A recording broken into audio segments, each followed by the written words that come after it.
Hello, and welcome to this segment of IPPFA TV. I'm your host, James McNamee, President of the Illinois Public Pension Fund Association.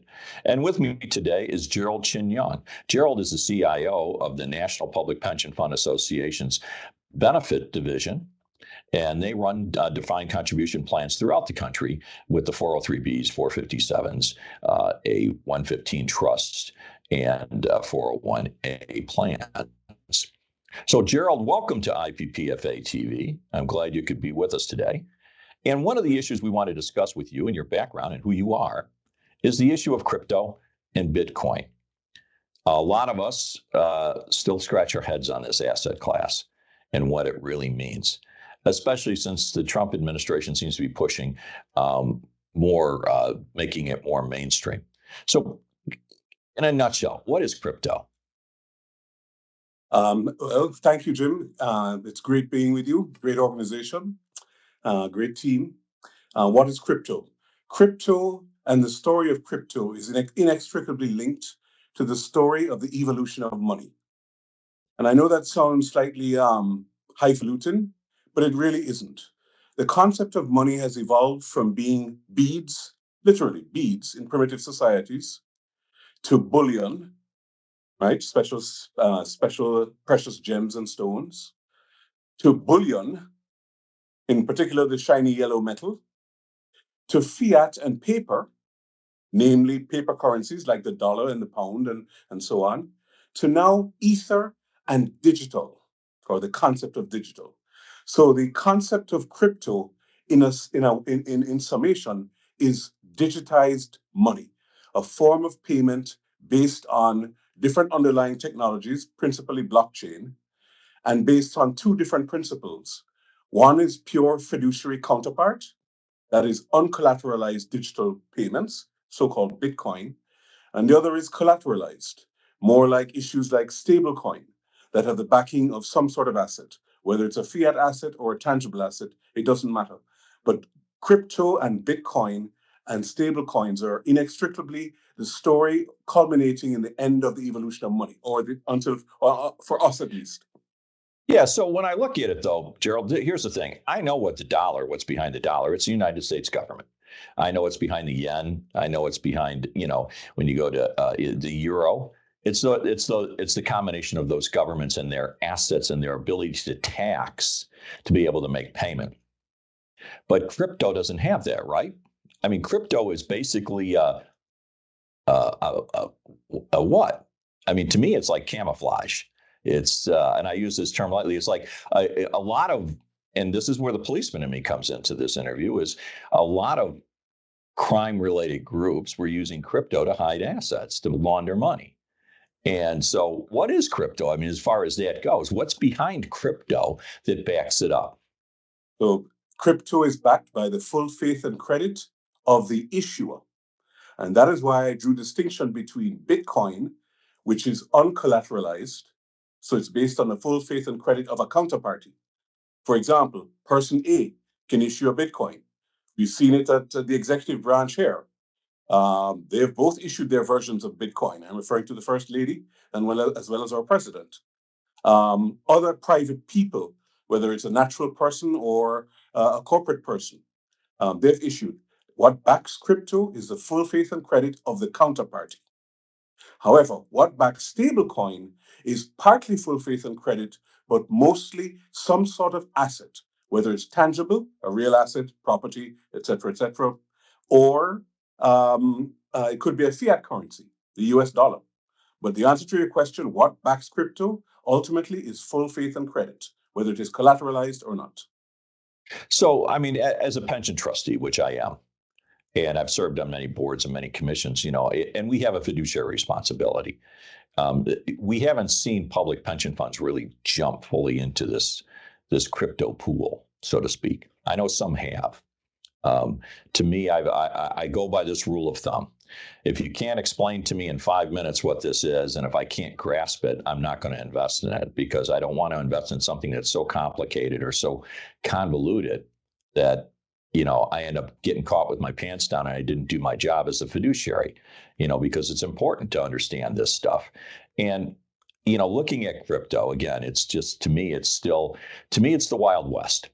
The Wild West of investing is this crypto stuff, and what is it, and what's backing it, and when people say this is the new age currency, because I guess I've seen on ATMs you could get Bitcoin now on some of them. Is it Bitcoin? Is what's on these on the ATM machines, or some people want to be paid in like Bitcoin or crypto. I saw that with what was the mayor of New York, Eric Adams, wanted his pay that way. It's very unusual to me. And as a society, are we drifting away from national currencies? That's an excellent question. I'd like to connect that question with your earlier point regarding your role as an officer of the law. There is a perception that Bitcoin is faceless and anonymous, and in that sense can be used for scurrilous purposes. There is that perception. You mentioned being an officer of the law. There's an element of truth to that, but it's not completely true. If you track certain transactions all the way through the blockchain, you can, in theory, identify the counterparty. So I just want to settle that half of the question. Now, to go to your other point regarding acceptance, well, the acceptance of Bitcoin is inextricably linked again to the story of the evolution of money. If you're willing to accept it, then it is a valid form of payment.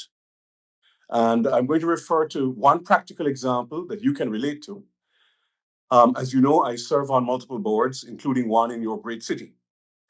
And I stay at a hotel by the airport. I can name it because it's public. It's a Hyatt Regency O'Hare.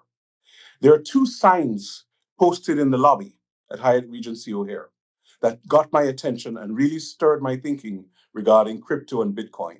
Those two signs had simple words: no cash accepted, neither at the registration desk nor the lobby bar and restaurant.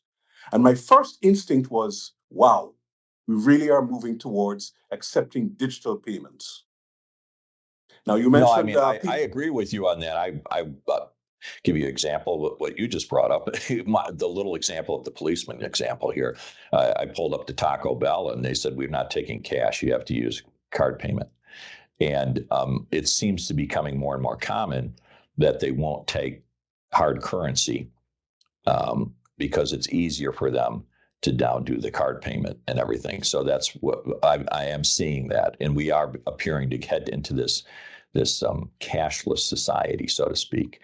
I remember years ago, I had friends that my brother was in it that called the barter exchanges, which was another form of cashless. You bartered, back and forth services, and that's what and then you got so much back. I even had a friend who bartered had his house built by barter exchange. Amazing to me that he was able to do that, but he did. And so that was interesting to me. But this whole crypto, Bitcoin, where we're going as a world and what is all of this, it is fascinating to me. And of course, as a fiduciary, are we going to start looking at crypto like we look at treasuries? Well, this is an asset class and we can invest in it because it has this pocket of what's behind it. And or is it we're going to look at it like it's a corporate bond? How are we going to look at this thing? And what sort of way are we going to be reflecting it? Again, you're referring to what would be acceptable as a means of payment. That ultimately is what money is, right? Right. A means of payment, meaning a medium of exchange, and a store of value.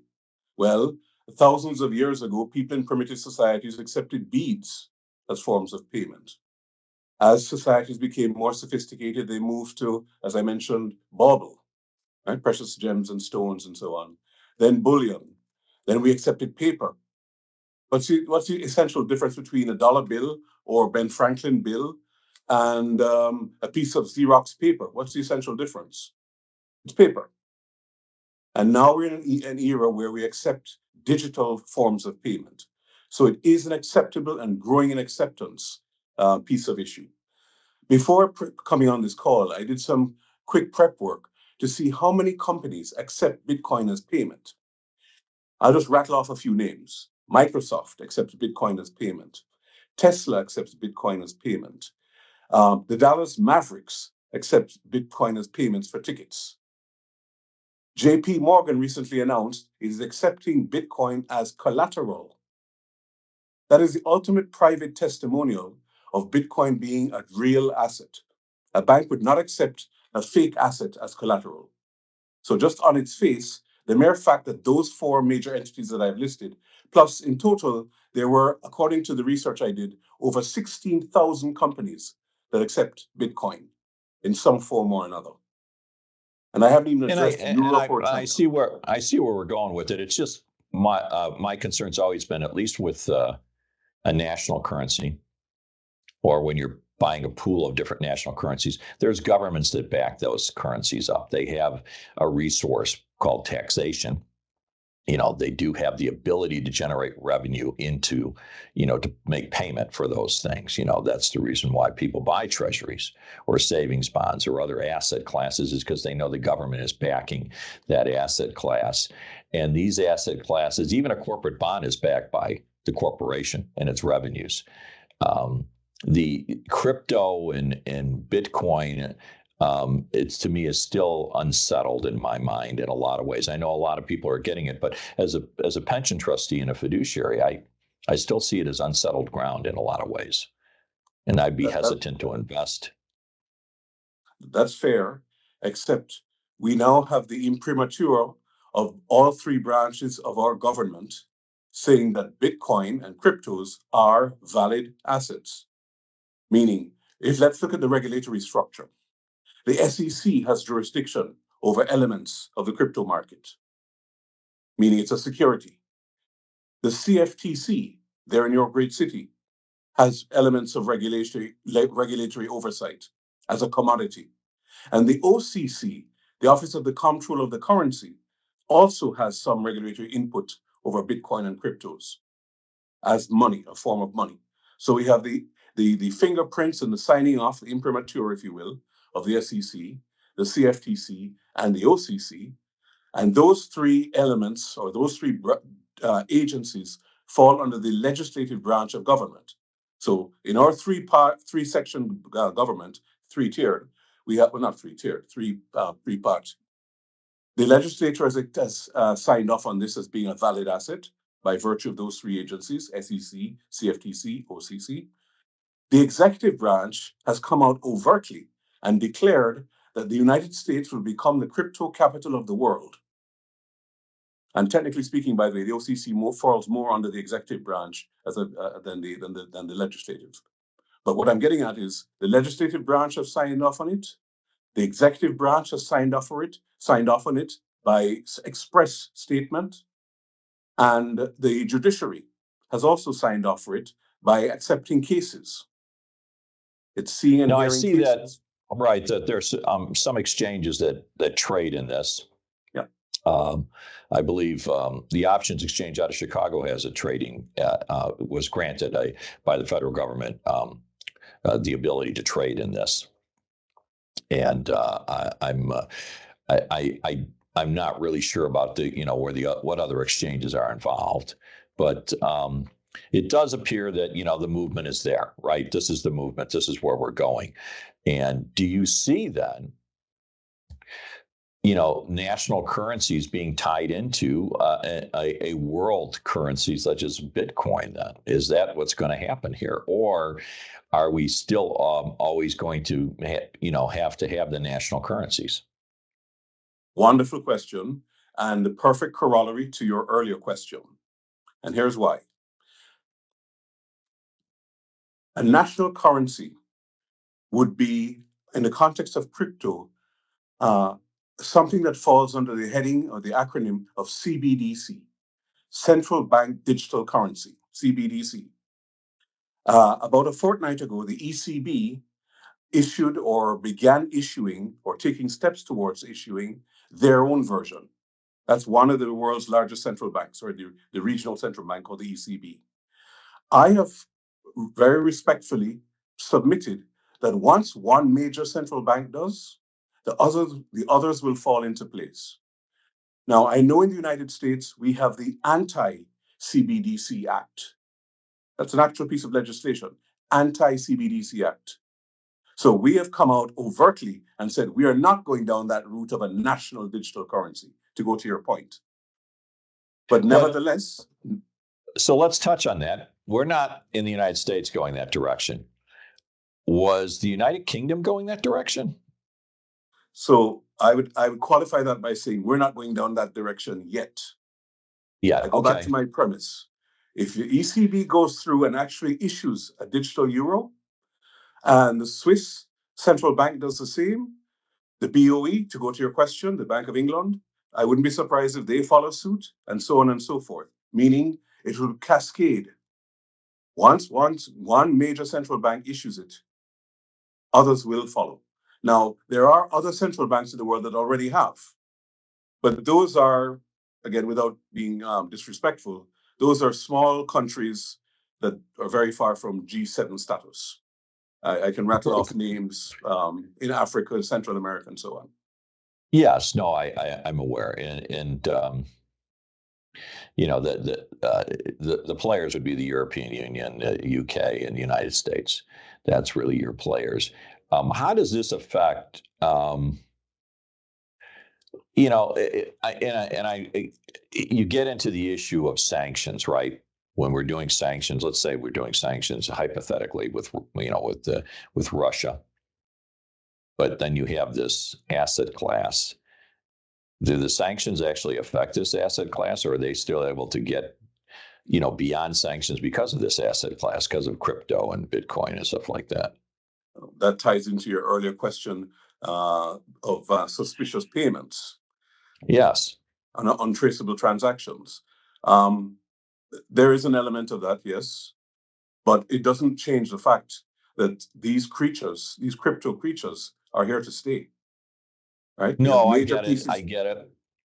I'm just thinking, again, as you know, my background was a policeman for 30 years, and I always, one of the things we always learned when you're in law enforcement, when you wanted to find out something, is you always followed the money. Who benefited, follow the money. And that was one thing I've always learned on this. So, I mean, we got a new world order coming up. The world's changing in so many different directions. We have the new currencies, so to speak, these new financial tools, as you would say. And then, of course, we're getting AI coming into play, which is going to be a disruptor also. And is AI into play with any of this crypto? And Bitcoin, are they kind of involved with each other or not? Last week I was on a panel in New York City, and this subject came up, and I posed this sort of not so rhetorically to the audience. I could not think and cannot think of one profession that is not affected by AI in some way, shape, or form. Meaning AI is pervasive, which means it invades the crypto space as well. To answer your question, the answer is yes. AI is both is a disruptor in a lot of ways. It will change the world. It is changing. I said will. It is changing the world within which we live in and where things are going. So we see a lot of change coming, obviously. So with all these changes, I know, and I get it. You told me a long time ago, when we were looking at the electric cars, we went from from walking to a horse and buggy to a gas-powered automobile, and now we're going towards electric and everything, and all of these changes are coming into play. So we are in a state of what I would call disruption. Lots of change, lots of disruption, lots of jobs that are going to be phased out, and then hopefully new jobs. You hope for the new job then to come into place if the other job's being phased out based on all these changes and everything. So, I'd like to close this out in one regard is do you see this in the long run as being a very positive, Bitcoin, crypto, all that stuff for society in general? Yes, with qualifications. the guardrails have to be in place. This cannot be wild, wild west with completely untraceable transactions. So there has to be an element of transparency. And that is where I think CBDCs, when they do eventually come into the fray, will somehow change the digital market in that sense. Meaning, right now, cryptos, be it Bitcoin or Ethereum or any crypto creature, right now has an element of anonymity. Going back to your original point, that's that's not going always to. that's a concern to me. And then, of course, because it's still developing, because it's still, like you said, getting the guardrails up, still being built.